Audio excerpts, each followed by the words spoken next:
So, we are actually going to be having an amazing conversation with someone that is near and dear to our hearts.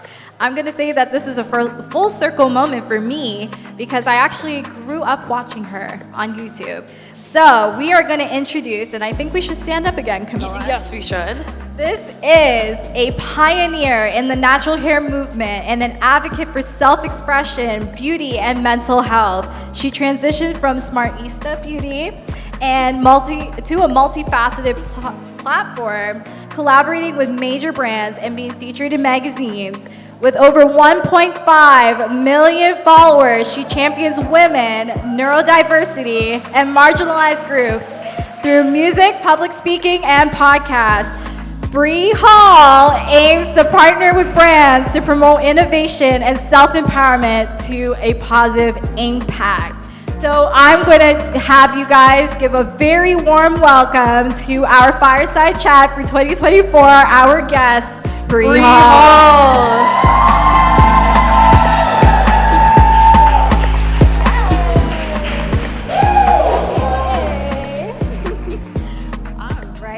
So we're gonna get cozy here, and we're gonna have a little bit of a girl chat today. Yes. So, are you feeling, Bri? Coming all the way from California. Yes. Oh my gosh, I'm feeling great. How's everyone feeling? I'm so happy to be here. This is like my third time in Toronto, so I'm in awe of all the curls. Hello, like, this is incredible. yes. Right? It's amazing. So we're actually going to start off this conversation with a little bit of a game. Yes. And it's called Curls and Conversations. Ooh. So, Camilla, I'm going to pass these cards along to you. So we have 5 cards here. So Bri's going to pull one, and she's going to answer the question. Okay, let's see. All right. Okay. Use one word to describe your curly journey, and why did you choose it? I would probably say chaos, because my curly hair journey, if you follow me, has been a series of ups and downs, which I'm sure a lot of people can relate to. I don't think it was intentional at first either. I went natural out of necessity, y'all. I was about to move to an area of town where I knew for a fact that no one would be able to style my curly hair. And so it was either go natural or shave my head. It was really coming down to that. And through that trial and error, I feel like it's just been such a journey to this moment. Wow. And honestly, like coming from like a small town and like being able to have that conversation with yourself and being like, okay, it's either I shave my head or I find someone, that's almost like challenging in and of itself. Absolutely. And I feel like that's just something that a lot of like Black women face as well, is just that anxiety of wherever you're going to go, whether it's vacation, whether it's going to college, whether it's moving to a new city. It's like I am leaving my hairdresser and all my hair resources, my braider, whoever. And I know I just did a video about like the anxiety that a lot of us feel trying to get braids or our hair done before going somewhere, before our birthday. And how a lot of these stylists will cancel on you with a moment's notice, and the psychological impacts of that on a lot of our community, you know? Yeah, and sometimes that's hard because, you know, you want to look and feel your best, but then you don't have the tools or the resources to be able to do so. Yeah. So chaos was definitely a very tough word, but also at the same time, I think it resonates with a lot of us. Yes. Yeah. Okay. We're going to let her pull one more card. All right, let's choose one on the far side. Okay, let's see. Oh wait, no, oddball. I got we got to choose it again. Okay, let's do the middle. Okay.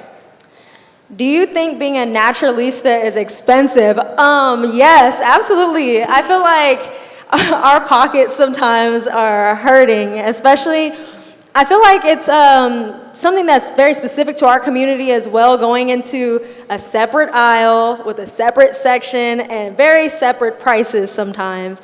And I remember as a college student, that's why I leaned a lot into DIYs and stuff at the time, because I was like, where? Like, y'all are saying these prices, but where am I gonna get that from? Like, I have to buy books, things like that, so 100%. Yeah, and I think like also too, like having products be so expensive, it creates an extra barrier for us, Yes. right? So kind of going back into, you know, what we were talking about looking and feeling your best, sometimes it makes it twice, if not 3 times as difficult when we have to price it and be like, okay, do I need a shampoo or a conditioner, but then I don't have money for both.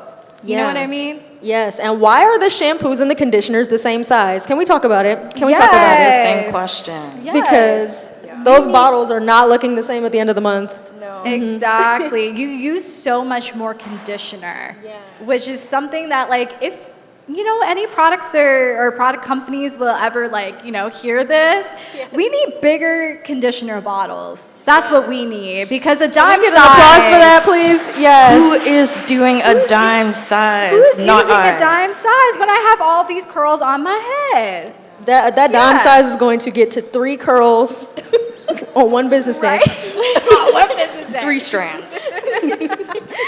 Oh man. So maybe we could try one more fire round question. All right, let's do it. Okay, all right, let's go to the other side this time. Okay. Oh wait, this is my first one. Oh. Okay. Let me see. Okay, let's do this one. All right. How did you become a good example of curl love to the next generation?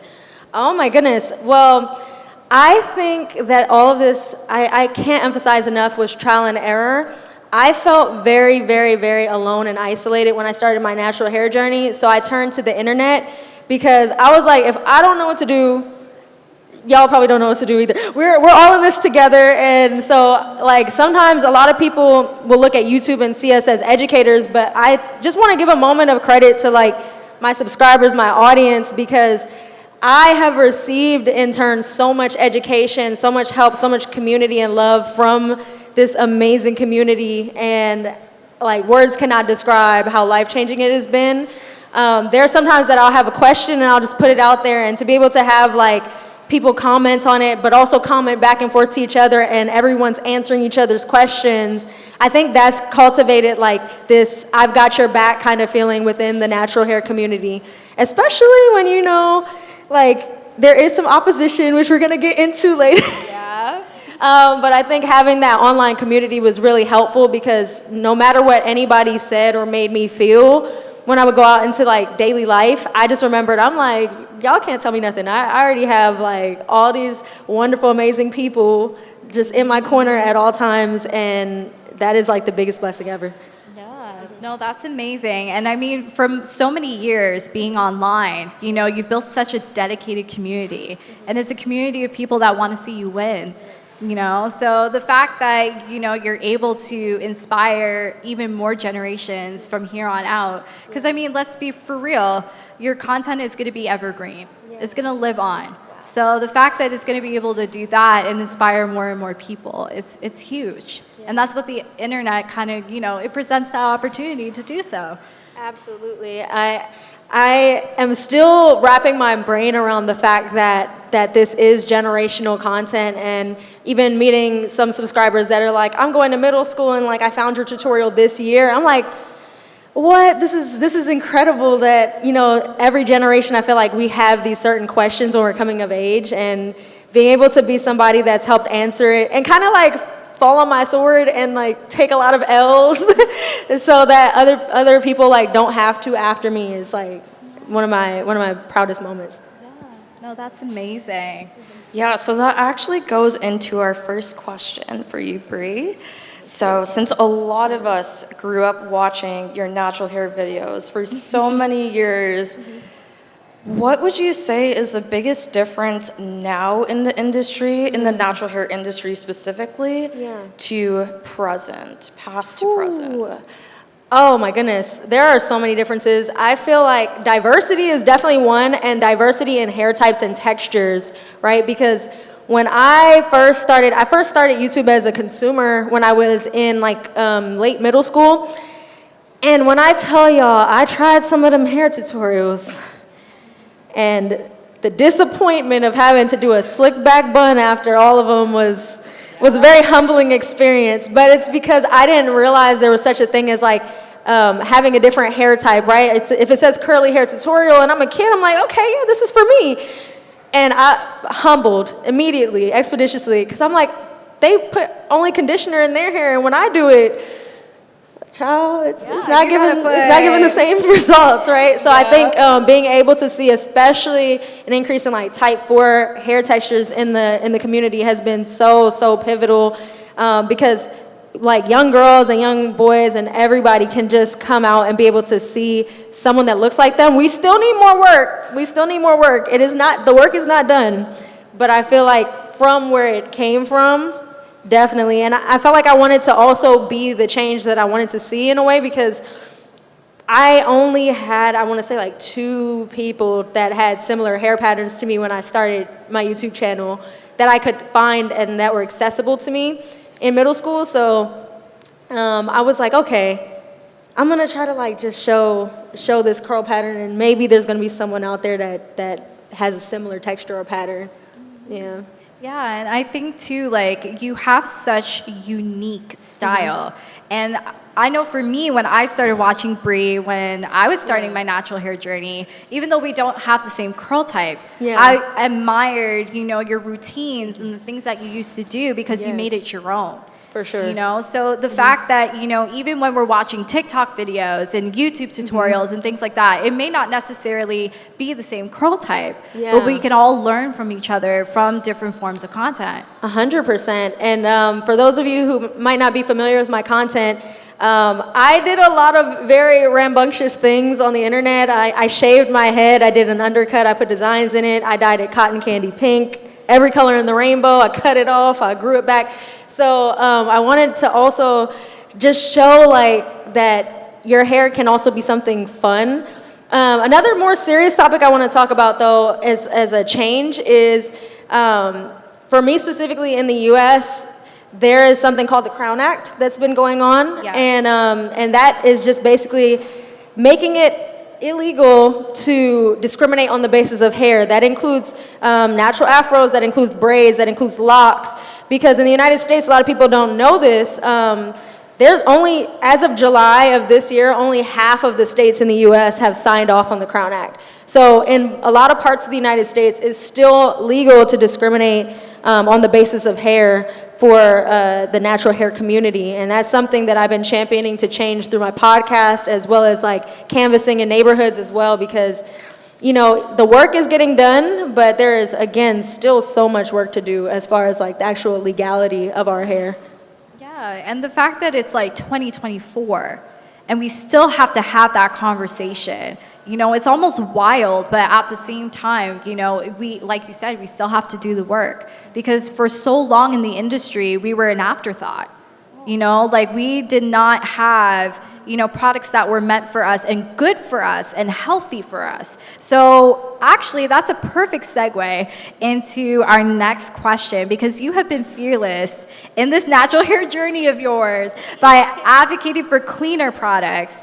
And again, if anybody knows Bri's content, you had a period where, you were DIYing products because the ingredients on the back were not healthy for us. So because of that, what kind of criticisms did you have to deal with on being on the forefront of that, and how did you overcome that? All right, let me scoop my chair up real quick. Oh my goodness. Whew, was that a time period? So for those of you who don't know, I had a video go viral where I was criticizing the ingredients on a very popular hair gel by the name of Eco Styler. Yes, we're name dropping. When I tell you this brand went behind the internet and everything, they tried to sue me, they tried to get my whole channel taken down, all that. Mind you, one of the main things about that video I did was just read what was on the label and the definition of each ingredient. And literally, when I tell you, I faced backlash even within the natural hair community, which I think that was one of the hardest parts for me, because I was like, I know I'm not a scientist. I know that I don't have certain backgrounds, right? But I feel like all science and experiments do start with a group of people saying, hey, this is a little funky. Like, I feel like we should look into this, right? And when I say it became a game of telephone as well, where it spiraled onto, y'all know Twitter or X, I refuse, but where people were like, Bri is saying that this gel is gonna like kill you and stuff. So then I started trolling. It became a thing. But one of the main things that I want to acknowledge today in the redemption arc of it all is that in the US, the FDA came out and did a study that confirmed all of my claims from that video years ago. So Serious. Yes. And it was just a study about the long-term impacts of formaldehyde releasers under high heat, because I was like, hey, but we're naturals. A lot of us have like low porosity hair. We have to wash our hair in like warm or hot water to really open that cuticle. You know, some of us are air drying and letting steam come off of our hair for like, you know, hours on end. And yeah, so I feel like I've just been feeling redeemed through all of that. And I'm not saying that all ingredients should be clean 24/7 and everybody should walk a straight and narrow path, because I feel like that is not realistic for a lot of people with different incomes, different socioeconomic statuses. But I do believe in informed consent, that we should know what's going into these products and be able to make an informed decision as consumers as to what we want to put on and, you know, in our bodies. Thank you. That's a mic drop moment. Right? Like, that is actually like so important, because like you said, like our bodies are consuming these ingredients, even though people think hair is just hair, you know, like it is a living being, it is attached to us, and all of these ingredients do affect you on a health scale. So, you know, advocating for cleaner ingredients, you know, is huge and it's important, and it can impact your life. Absolutely. Yeah. 100%. Yeah, so actually, kind of going down that rabbit hole then, if some products, we're not going to say all, but some products are not exactly, you know, the cleanest, what exactly are you using now in your hair? Ooh, okay, so I still use a lot of my DIYs. Flaxseed gel, I found a way to make it very easy, where it takes me like 8 minutes to boil it and then like 2 minutes to strain it. And usually, because of my hair type, I'm not washing my hair every 3 days personally. Like, if I do a style, I am going to stretch that style as long as I can. So that's one of my favorite things to use. I even showed on my channel how to use preservative to make it last a little longer, that I put it in the fridge so that it can be like a week for touch-ups, things like that. Ooh, I would say that is a good question, because I feel like I bounce around with products a lot. I know the butter and oil communities, like the anti-butter and oil community is not gonna like this, but I still use whipped shea butter in my hair personally. Wow. Yeah. Okay. Like for me personally, when I did try the no butters, no oils thing. Okay. And it wasn't my journey personally. My hair like did not agree with it. It started breaking and feeling real brittle. I followed it to the T as well, but I had great definition. Okay. And so I feel like the homemade whipped shea butter is still like a perfect thing, especially for twist outs and stuff. That's what I have low key in right now. So yeah, that's my favorite. Okay. Yeah. All right, we love a good shea butter. Mm-hmm. Yes. And also, I would also like to shout out like Camille Rose, because one of the things, okay, this is gonna sound bad, but it's a good thing, okay? One time, I left one of their deep conditioners in a hot cabinet a little too long. I forgot it was there, it was in the back of all the products, and I opened it and I was like, oh my goodness. Oops. There was a little something in there. But I think that shouldn't deter people. That should actually be a good sign that like, okay, they're using antimicrobials, but it's not one of those like industrial strength, you'll find this 300 years from now looking untouched type of preservatives. So I think that's also like a very good sign about the ingredients and the processes they're using. Wow. That's like a really good point, because I honestly didn't know that. That's definitely something that we should look out for. Like the more that it's preserved and nothing is happening to it, it may not be the best. So that's honestly, I learned something, honestly. Yeah. Yeah. Yeah. So going deeper into your routine, what would you say is an unpopular step in your routine that you incorporate? Ooh, an unpopular step. I have a lot of unpopular. I find myself breaking a lot of natural hair rules. One of them, which I've talked about on my channel, is I seal my ends with grease to this day because I'm like, it worked in childhood and sometimes you got to go back to the basics. And I know like people are like, you got to stay away from those heavy occlusives. They're going to like block out moisture and da-da-da. And I'm like, for me personally, the only time my hair reached hip length was when I was doing this specific regimen, the only time. Yeah. And I know length and health are two separate things, but it was both. And so yeah, I think that's one of my most like unpopular things, but there are some studies that say that if you seal with a nice occlusive on your ends, it can prevent breakage as well as another form of damage a lot of people don't acknowledge is like damage from the sun, like UV damage to the hair. And there's been a couple studies about that as well. So, don't let nobody bully you out of your grease and your oil, y'all. Yes. And I feel like that almost comes from like a West Indian culture. Oh, yes. Because like I remember like when my mom used to do our hair, she used to like on wash day split it down the back, put the grease in, and then braid it, and then like almost like use grease at the end and then twirl it so then it kept like its curl. Absolutely. So it's actually kind of a segue question. What is something from your childhood that you still do up to a day like today? Apart from that, apart from the greasing of your scalp. Okay, so I don't know if anyone can relate to this in here, but I did not know what my curl pattern looked like until I went natural. I had no clue because my hair was constantly in like flat twists. If y'all know about that Ampro, that brown gel, the real crunchy one, it was. We were in the flat twist. So I still gravitate towards like putting my hair. Most of the pandemic, I put my hair in flat twists and mini twists a lot. And I feel like that my hair was the healthiest it's ever been from doing that. So yeah, I would say like those styles are nice too because it gives me a lot of versatility.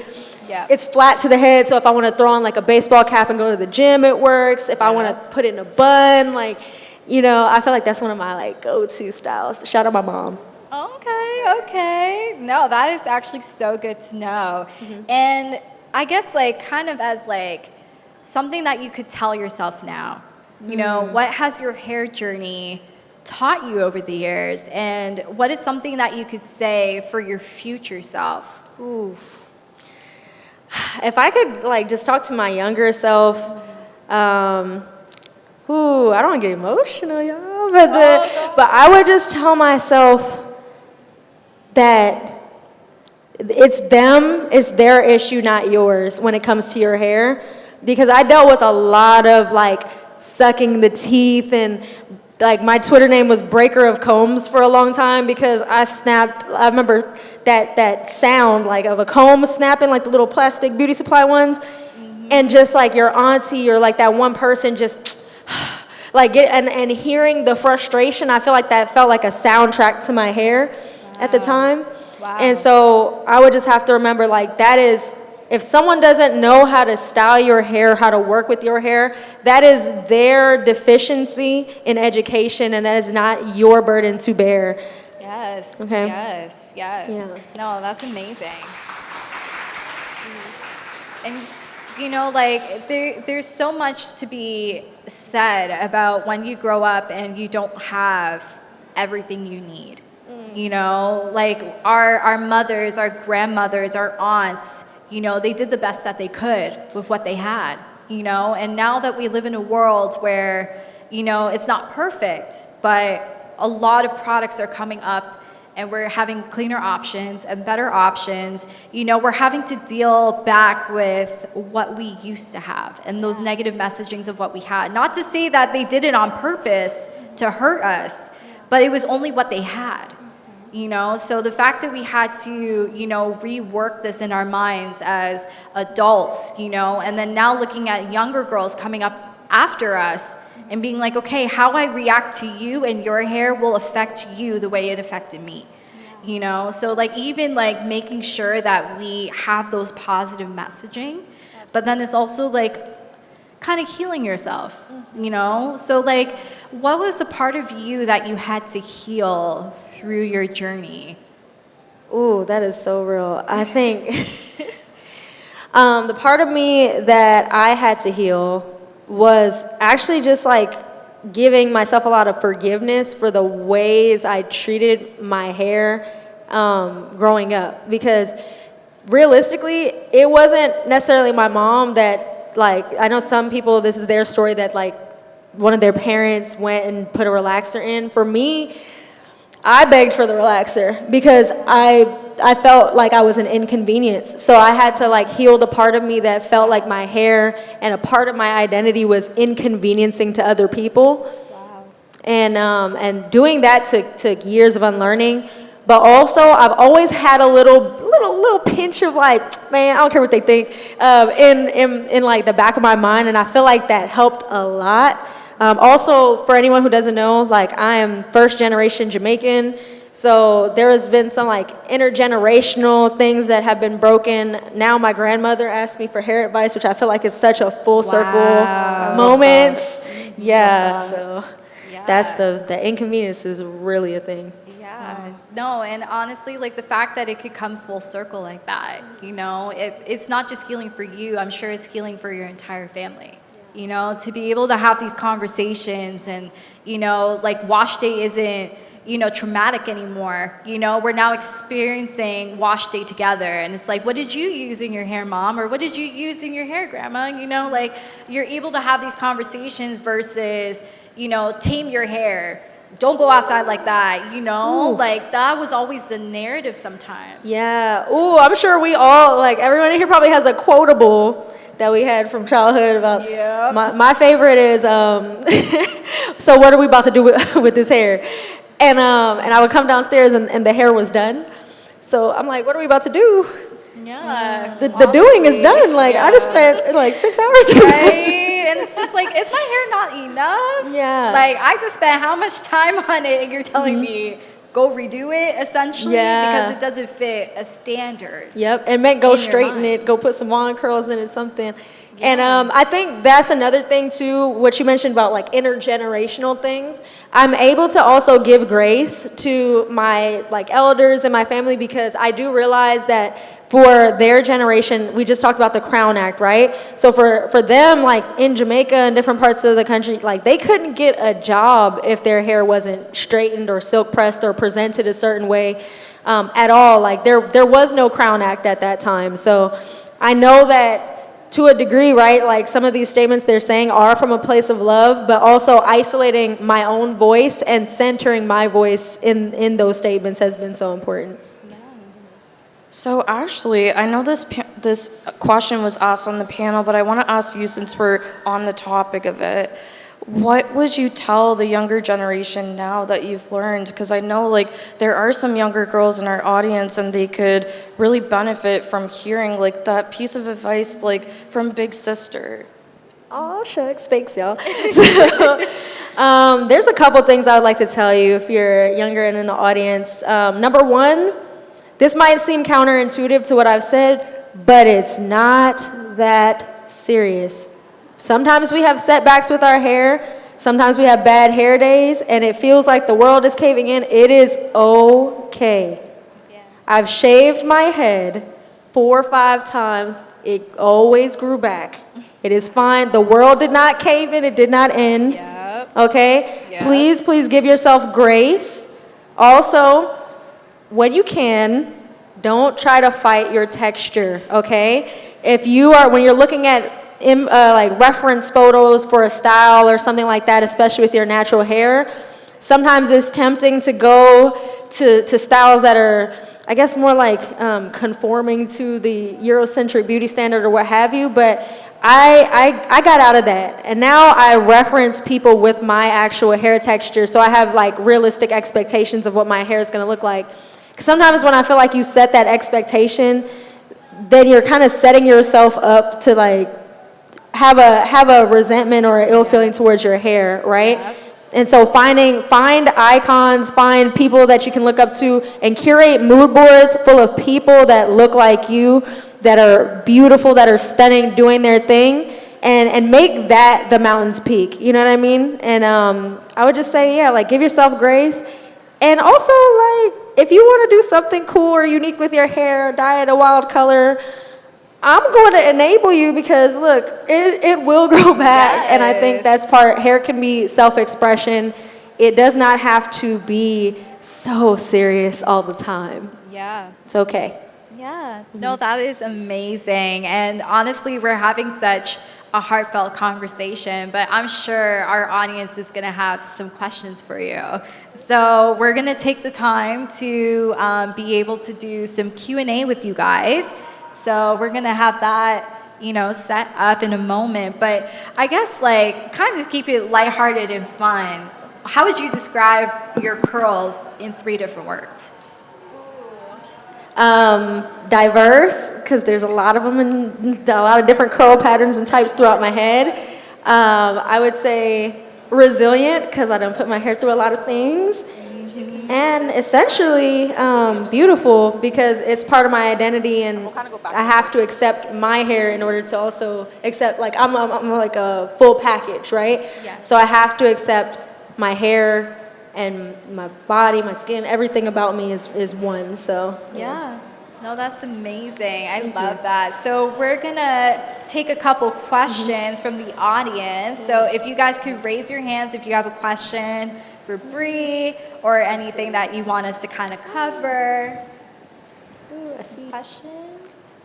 I saw one right there. Thank you. Testing. Oh, hello. Hi. So my question is, what was the worst hairstyle that you've ever attempted, and what did you do to kind of fix it? And I'm talking about worst case scenario, you're about to go out and you're like, oh damn, what should I do to my hair now? That's spicy. I like That that. is a great question. Wait, what's your name again?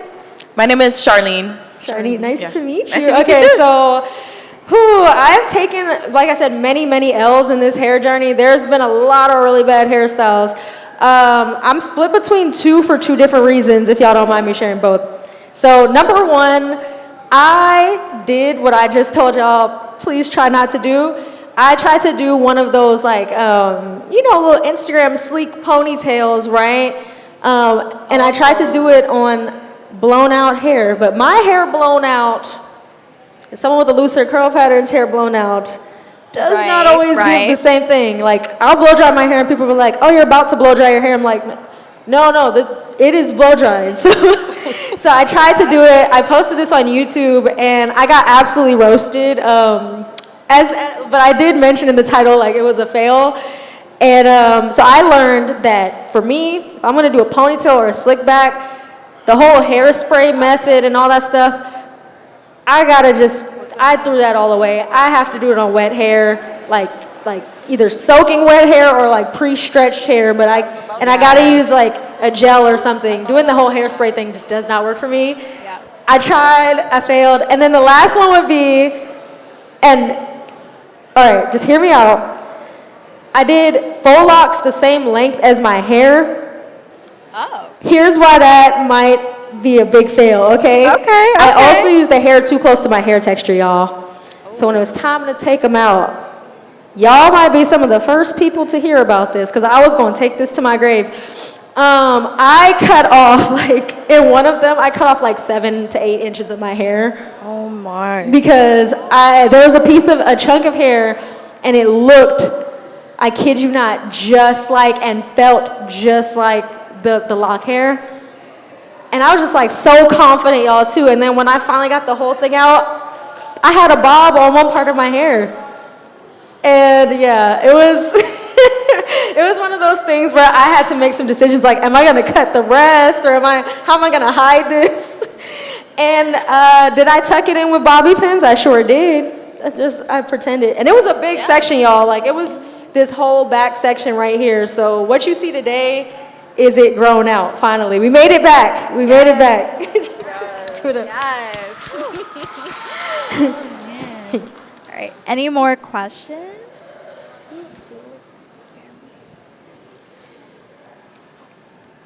Hey Bri, I've been watching you since like freshman high school. I love you so much. My question is, you always preach about hair porosity and how in the beginning of your journey you were high porosity and then now you're low porosity, and how there's different products that would work. Yes. I'm high porosity, so I was wondering, would this shea butter would work on it, and what's some stuff that worked when you were high porosity that would not work at all for? It's a packed question, multiple questions. Yeah. Oh my goodness. Hello. Thank you for watching for so long. I Peace out, appreciate Gege. you. I would say that there's a couple things. So I was high porosity when I had a blonde afro. I dyed my whole hair like banana blonde over the course of months. And what I noticed is because that cuticle, when you're high porosity too, like that cuticle is a little lifted at all times. So for me, I'm not gonna lie, I could use almost any product. Like, the issue is I had to seal my hair very well, because even though my hair absorbed product very quickly and like the moment water hit it, it was damp, it would get so dry if I didn't use slightly heavier products on it. So for me, I still did use like butters and things like that, but I felt like I was able to use slightly lighter weight products because I was gonna constantly come back and like refresh my hair when it was high porosity.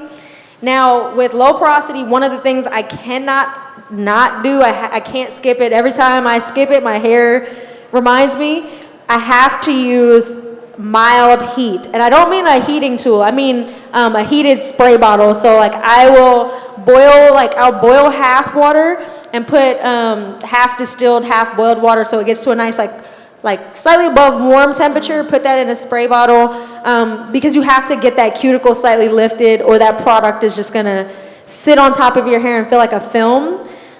With low porosity also, I'm able to like go a lot longer without reapplying product, because as long as I lift the cuticle to get the product on the first day, I find that my hair retains that moisture. So I would say high porosity, refresh when you can, spritz your hair down when you can. I also feel like twist outs and stuff like that had a little bit more definition when I was high porosity because of that cuticle being open. Okay. So yeah, that would be my answer. Because this is a braid out right now, and of course I picked it and manipulated it a lot, but my hair, now that it's low porosity, I feel like it doesn't have that like extreme definition anymore. Okay, so you would recommend the shea butter on all hair porosities? Yes, I'm really heavy on the shea butter. I would say with high porosity, go a little bit lighter on it and just focus on your ends for like the sealing products. So like look at the oldest parts of your hair. I'd say about like the last inch to 2 inches of your hair. That's where I would focus that on. But everything else, go for like more of the lightweight, like the milks and like things like that for sure. Got it. Thank you so much. Thank you. What's your name, by the way, too? Miriama. Miriama, nice to meet you. Thank you. Nice to meet you. Any more questions? Wave your Don't be hand. shy. Bri's here for you. Hi. Hi. My name is Rochelle. I've also been following you for quite some time. So I was kind of excited when you were added to this lineup. So welcome to Toronto. Thank you. My question, I used to live in New York, and my hair was thriving, and then I came to Toronto. Yeah. Toronto winters, and then we don't have the same amount of hairstylists that focus on curly hair like they do in like New York or Atlanta and all those places. Yeah. So I remember one year I went back I did my curly cut myself because, Period. just necessity. I also went natural out of convenience because when I moved here, that problem, and the prices here were a lot more than they were like in the States. Yeah. So I found that I was doing my hair myself. So one day I went back to the States, and I went to this famous hairdresser. I shall not name names, just in case anybody knows who I'm talking about. I don't want to get in trouble. Yeah. But I got a curly cut, and it didn't go so well. So I'm looking at your hair, and I love your hair. And I was wondering, do you get curly cuts, and do you have any type of advice for those of us who may do our hair ourselves, or what to look for in a stylist when we're going to see if we can get that type of cut for ourselves?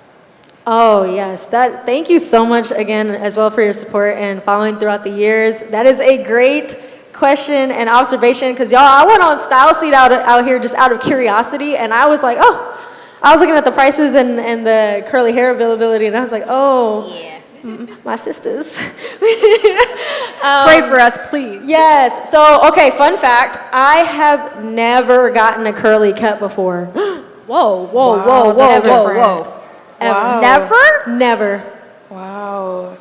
I don't think I've met someone that hasn't actually gotten their hair professionally cut. Wait, Wow. so you do it yourself? Yeah. Wow. Like, I just did a little trim and shaping. I'll give the DIY advice first and the hairstylist advice second, because I do sometimes go to a stylist to get a little, like, if I notice that, I'm like, okay, the back of your head might be looking a little ridiculous, so we might need to get a trim. That's when I'll go to a stylist, but I usually will get those trims done on like blown out hair or something where it's very clear where the ends are crying. So for DIY, one of the best investments, you could get this online for maybe $10, is I got me a 360 mirror like that the barbershops have, and it has one in the front and two that wrap around. So you can look in the one that's here, and there's a mirror behind your head. When I tell you that was life-changing, especially for parting, because those parts, y'all, we can't be going outside with our middle parts and like And you can't see the back of your head. the back of your head is like, look, the back of my head is not my business, but I would say, but also because, we're in the future with tech, another really great tip is if you have like any type of camera or even a phone and an HDMI that can go into your TV, when I tell y'all, put that phone behind your head like this, get an extra long just HDMI, or you could do like AirPlay or something like that. It might have a little lag, and just look at your hair on the TV so you can see the whole back of your head in real time.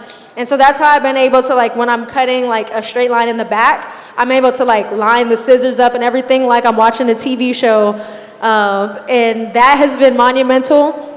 Also, if you want to get like that circle shape, I literally think of your hair like from a flat perspective, right? So what I do is I always, when it's blown out, I pull each section out and I imagine a giant circle around my head. So like I'll pull the bottom section this way, and like I keep pulling hair. And so once I get to the top, I'm pulling straight up. And I noticed that's worked for me through the years. For stylists, please look on their page. If your hair texture and type is nowhere on their page, or maybe it's like 1 out of like 300, I'm gonna say run, because it's like, that's just not a gamble I think we should be willing to take. And I know it's easier said than done because there's like not an abundance of stylists, but at least, I don't know, when I DIY, if I mess something up, at least I can blame myself. Like, I feel That is true. That is you know true. what I mean? So yeah, I would say look for your curl type and pattern, and also invest in either a 360 mirror if you have shorter hair, but if you have longer hair, put that phone behind you on a little cell phone tripod and hook it up to your TV or your laptop. That works too. But yeah, that's the best piece of advice. No, that's amazing. Thank you. I might have to try that. Y'all, that's how I do my braids. That's how I do my passion twist in my braids too. Like, Wow. because We you don't can have to part struggle. the back of your hair looking at the TV. Yeah, you don't have to struggle anymore. No. Wow, the struggle is not real over here, okay? Yeah. We don't claim it. We don't claim it at all. No, but that was Yes. a great question. Yeah, that was was really great. It's so true. Oh my goodness. I used to have to take flash photos of my parts. Like, I don't know, has anybody ever done that? Is this a okay. Okay, I was like, I hope this is not an original experience. I feel y'all though. Flash photos for the parts gang. Yes. Okay. Any more questions, guys? Oh, okay, right here. Hi, Bri. Hey. Hey. So, knowing that you probably travel a lot, so do I as well, especially influencing and stuff. Yeah. What's your go-to one product to have while you're traveling? Because especially as a natural hair woman, not every place we have, like the travel size, they might have the regular schmegular shampoos and stuff, but like we have to, I know that, they also have the little travel ones, but what's your go-to product for, you're traveling back and forth? Ooh, that is a great question. Okay, so controversial. It is always going to be a holding product like a gel or a mousse, preferably a black-owned mousse. You know what I'm saying? Because they begin the formulas together. But yeah, I would get a holding product. And if I'm gonna be honest, sometimes you travel and that humidity is not your friend. So like if I need to do like a pineapple or a puff, or like you could do your edges with it if you're into doing your edges. You know what I mean? Like you can do a wash and go. Sometimes I've been diabolical and I've done a wash and go with no leave-in, y'all. Look, it might feel a little crispy, but it'll get the job done when you're in like dire straits. Thank you so much. No problem. Can we get a quick time check, please? Okay. Okay, perfect. So maybe we can take one or two more questions? Yeah, we Yeah, can take let's do two that. more. One or two. Anybody else have any questions? Oh, there's one over here.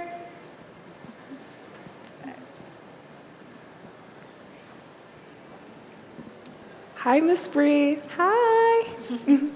So I know you started your YouTube channel pursuing like art because, art, animation, all those things.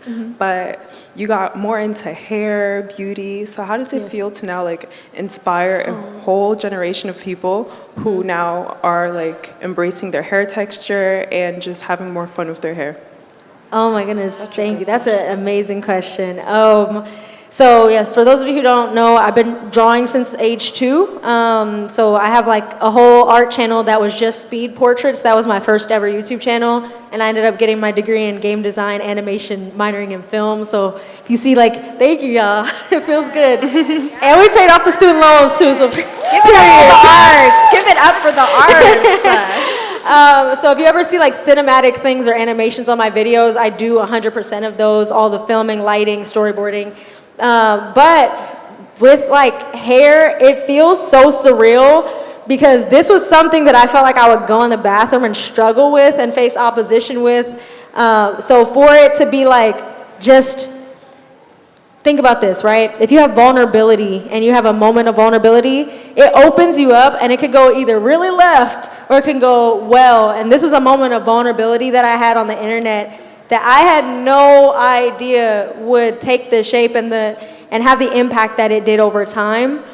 And I'm just extremely, if I'm gonna be honest, I'm just extremely grateful. I still just feel like nerdy animation girl in my room a lot of the time. So sometimes when you're posting too, it feels like you're just like throwing things into the void. So meeting people in real life, y'all be having me in tears. Look, I'm so overwhelmed with the impact of everything, and I still don't even feel like I fully grasped the impact. I don't know if I'll ever know, because there are some people who might view and never like a video or never comment, but like the information or something might resonate with them. So if there is anybody like that, you know, that has ever viewed or anything like that, I just want to express gratitude for everybody that has been here with me and shared your journeys with me as well. Thank you. Okay. Oh, wait, I wanted to get your name too. I noticed you didn't say your name. Sorry. I wanted to... My name is Carol. Carol, nice to meet you, Carol. Your hair is beautiful. Thank you. All right. Do we have any more questions? Oh, one more. Hi. Hi. My name is Evianne. Nice to meet you. Nice to meet you. So my question to you is, earlier you mentioned like sometimes telling yourself it's not that serious to try to get through those days where maybe your hair is not cooperating, but like I just want to know like what does that actually look like to you, and like how do you stay, if you stay in a state of like constantly loving yourself or constantly loving your hair throughout like your journey? Absolutely. Oh my goodness. So I'm gonna keep it 1,000,000,000% with y'all. Have a plan B that is your universal go-to, okay? Like one of the things that I ended up doing for my mental health, and some people might not agree with this, some people might, what have you, is I ended up making myself a little curly wig that looks just like my hair. It's not this today, this is my hair, but but for days where I had an absolute like fail with my hair, or like my hair just didn't dry in time, those things like that, it kind of created a sense of security for me where I'm like, okay, this hair gonna look done when we leave, regardless of what happens. And I think it made me feel more comfortable experimenting and doing new styles, because sometimes I wouldn't try a new style simply for like, if this fails and I have somewhere to go, like I'm not gonna be able to, like, it's gonna be devastating. Yep. So I think having like a safety blanket for yourself, it doesn't have to be a wig, but it could be like your go-to slick back, or like it could be sometimes a hat. Like sometimes we have a bad hair day, we just gotta throw that hat on.